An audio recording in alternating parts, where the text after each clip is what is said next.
Before we could make our ideal horror trailers, we specified an online survey to make sure that we could fit the genre which appeals to the mass audiences. We did this by using SurveyMonkey, a popular online survey site. To increase the use of our survey and limit the bias, we shared our survey on various social networking sites so that a variety of different audiences will respond to our trailer, thus expanding our target audience. The results from the survey showed us that the most favoured horror genre is psychological horror. Therefore, we decided that we would make that the primary theme of our film, psychological horror, followed by elements of bloodshed, slasher, and mental possession. These themes are also quite popular among our audiences. To do this, however, we had to spend a large amount of time watching, analysing, and researching horror teaser trailers on YouTube.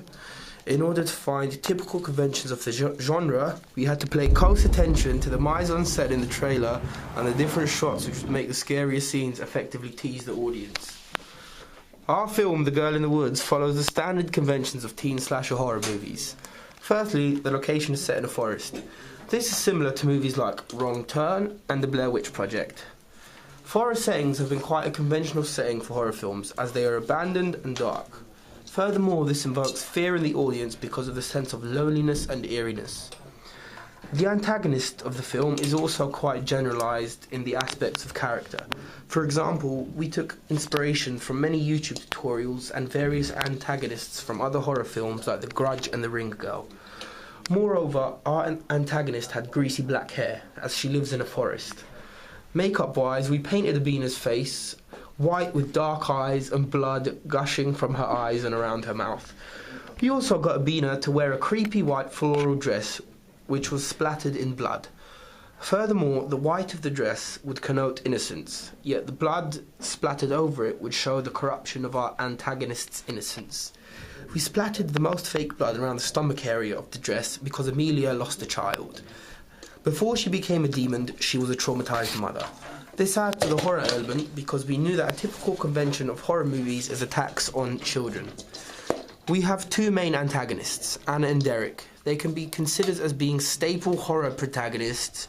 They are a couple and go into the forest together because Anna wants to explore the forest.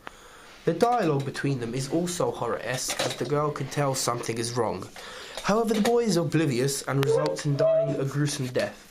However, these characters can also be seen as a change from the horror conventions, as typically female horror protagonists are blonde and highly sexualized.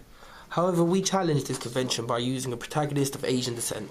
This could widen our target audience and appeal more to niche audiences.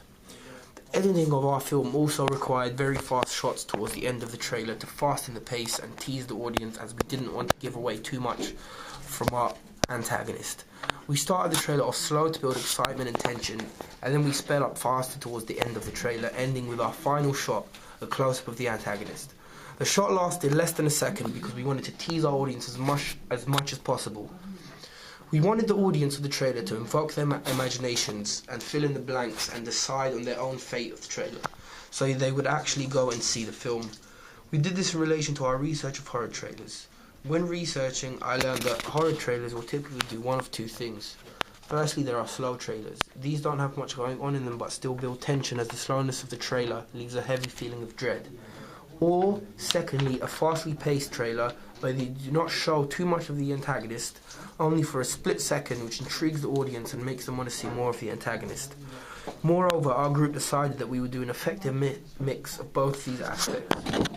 We did this because we wanted our trailer to be more unique and fit more with aspects of the horror genre.